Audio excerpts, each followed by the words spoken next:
மூத்த பத்திரிகையாளர் திரு கோலாஹல ஸ்ரீனிவாஸ் நம்மோடு இணைந்திருக்கார். திரு கோலாஹல ஸ்ரீனிவாஸ், இதனது பொலிட்டிக்கல் இம்ப்ளிகேஷன்ஸ் என்னவா நினைக்கிறீங்க உங்க பார்வையில்? டிஎம்கேக்கு ஒரு செட்பேக். ஏன்னா அடுத்தடுத்து ஒரு அமைச்சர் தொடர்ந்து சிறையில் இருக்கிறார். சிறையில் இருக்கிறப்ப இலாக்கா இல்லாத அமைச்சராக அவர் இருந்து கொண்டிருக்கிறார். அவர் தொடர்ந்து ஜாமீன் கேட்டு 13 முறை ஜாமீன் மறுக்கப்பட்டு இருக்கிறார். இந்த நிலையில அவர் அமைச்சராக தொடர்ந்து கொண்டிருக்கிறார். இன்னொரு பக்கம் இப்ப பொன்முடி கன்விக்ட் ஆகி இருக்கிறார். இல்ல பொன்முடி விஷயத்துல கூட எனக்கு ஒரு ஆச்சரியம் என்ன அப்படின்னா, இந்த இடத்துல நான் ஜெயலலிதாவுக்கு கொடுத்த தீர்ப்பை கொஞ்சம் ரீகால் பண்றேன். 2014 செப்டம்பர் 27ஆம் தேதி மைக்கேல் டி குன்ஹா பெங்களூர்ல தீர்ப்பு கொடுக்கிறார். ஃபர்ஸ்ட் ஜெயலலிதா சசிகலா இவங்கதான் கன்விக்ட்னு சொல்லி அனௌன்ஸ் பண்ணிடுறாரு. அப்புறம் சிறிது நேரம் அவகாசத்துக்கு பின்னால் தண்டனை விவரத்தை சொல்றாரு. அவர் அனௌன்ஸ் பண்ணி முடிச்சதுமே வெளியில இருந்த ஜெயலலிதா கார்ல இருந்த தேசிய கொடி அகற்றப்பட்டது. என்ன காரணம்னா, கன்விக்ட் அப்படின்னு சொல்லிட்டாலே அந்த நிமிஷமே தகுதி இழப்பு வந்துடும். இப்ப 19ஆம் தேதியே தீர்ப்பு வழங்கியாச்சு. இப்ப கொடுத்த தண்டனை மட்டும்தான். 19ஆம் தேதி தீர்ப்பு அந்த கன்விக்ட் சொன்னதுக்கு அப்புறமே பொன்முடி தொடர்பான விஷயத்துல ஒரு கூடுதல் நடவடிக்கை, எந்த நடவடிக்கை எடுக்கப்படல. ஒரு சின்ன குறுக்கீடுக்கு மன்னிக்கணும். இதை பத்தி கொஞ்ச நேரத்துக்கு முன்பாக பேசும்போது புகழேந்திய சொல்லியிருந்தார், அந்த கார்ல இருந்து கொடியை எடுத்துருங்க அப்படின்னு செல்வி ஜெயலலிதா தான் அறிவுறுத்தினாங்க. அது அவங்களுடைய ரெஸ்ட்ரெயின்ஃபுல் ஆக்டாக இருந்தது அப்படின்னு திரு புகழேந்தி விளக்கினார். நான் உங்களுக்கு காலையில கன்விக்ஷன் வருது, மாலையில குவாண்டம் ஆஃப் சென்டென்ஸ் வருது. இன்னைக்கு பொன்முடி வரும்போதும் கூட தேசிய கொடி இல்லாத கார்ல தான் வந்தார். அப்கோர்ஸ் அதுல கிளாரிபிகேஷன், கிளாரிட்டி வர வேண்டியிருக்கு. இல்ல, அதே நேரத்துல இம்மிடியட்டாவே அவர் தகுதி இழப்பு அமலுக்கு வந்துரும். ஆனால் இப்ப தண்டனை வரைக்கும்லாம் சட்டப்பேரவை செயலகம் காத்திருக்க வேண்டிய அவசியமே கிடையாது.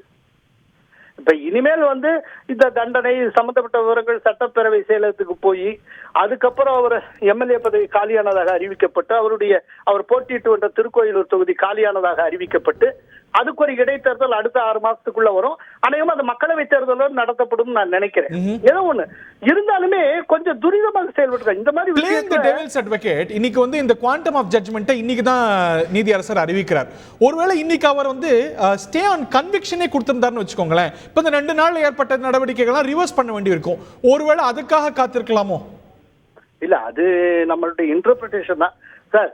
ஒன்ஸ் நீங்க கன்விக்ட்னு சொல்லிட்டீங்கன்னா அதுக்கான ஒரு மொராலிட்டி என்னன்னு சார், கன்விக்ட்னு சொல்லிட்டாலே என்ன, நீங்க பீப்புள்ஸ் ரெப்ரசன்டேட்டிவ் ஆக்ட் 8 சப்செக்ஷன் 1 அதுல எம்ல பிரிவென்ஷன் ஆஃப் கரப்ஷன் ஆக்ட் கீழே வர்றவங்க கன்விக்ட் ஆகலாம்னு வந்திருக்கு. அதுல சிறை தண்டனையே இல்லாம வெறும் அபராதம் விதிக்கப்பட்டாலே நீங்க தகுதி இழப்புக்கு ஆளாவீங்க. சிறையே வேண்டாம் சார். ₹1 அந்த செக்ஷனுக்கு கீழே ₹1 உங்களுக்கு அபராதம் விதிக்கப்பட்டாலே நீங்க தகுதி இழப்புக்கு ஆளாவீங்க. அப்படிங்கிறப்ப எதுக்கு இந்த பனிஷ்மெண்ட் ப்ரொனவுன்ஸ்மெண்ட் வரைக்கும் நீங்க வெயிட் பண்றீங்க? உடனடியா அந்த மெக்கானிசம், அது சம்பந்தப்பட்ட மொராலிட்டி பத்தின என்னுடைய கேள்வி, அவ்வளவுதான். அதுக்கு மேல நான் இதை விமர்சிக்க தயாரா இல்ல. பட் என்ன ஆகும் அப்படின்னா, இது டிஎம்கேக்கு அடுத்தடுத்து வரக்கூடிய ப்ளோ, ஒரு பெரிய செட்பேக். இன்னொன்னு, ஏற்கனவே எனக்கு முன்னால சொன்ன மாதிரி விழுப்புரம் மாவட்டத்துல ஒரு பெரிய பின்னடைவா இருக்கும். ஏன்னா அந்த விழுப்புரம் அதனுடைய டிஎம்கே ஃபேஸாகவே இருந்தவர் அவர். விழுப்புரம்னு சொல்லியாச்சுன்னா எந்த ஒரு டிஎம்கே பர்சனுக்கும் பாப்ப பாருது பொன்முடி பேர் தான் இருக்கும். இப்ப காட்பாடினா துரைமுருகன் மாதிரி, திருச்சினா KN நேரு மாதிரி. இப்ப அந்த விழுப்புரம் டிஸ்ட்ரிக்ட் அதோட ஃபேஸ டிஎம்கே இழந்திருக்கு. அதுவும் ஒரு மோசமான காரணங்களுக்காக இழந்திருக்கு. இப்ப 30 நாட்கள் அவகாசம் கொடுத்திருக்காங்க. போய் தீர்ப்புக்கெல்லாம் உடனே ஸ்டே வாங்க முடியாது. தீர்ப்புக்கு அது எப்பன்னா ஃபைனல் வெர்டிக்ட் வர்றப்பதான் அந்த தீர்ப்பு உண்டா இல்லையா, இந்த இப்ப இருக்க தீர்ப்பு தொடருமா இல்லையான்னு தெரியும்.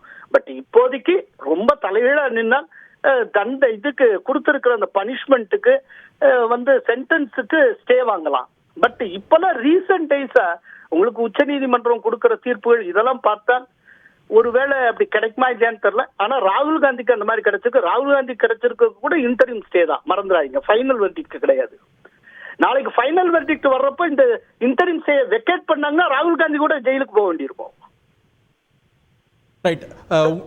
அரசியல் ரீதியாகவும் மாவட்டத்தில் ஒரு ஸ்ட்ராங் மேனுக்கு ஏற்பட்டிருக்கக்கூடிய பின்னடைவு ஒரு பொலிட்டிக்கல் செட்பேக் அப்படிங்கிற அளவுல பாக்குறீங்க.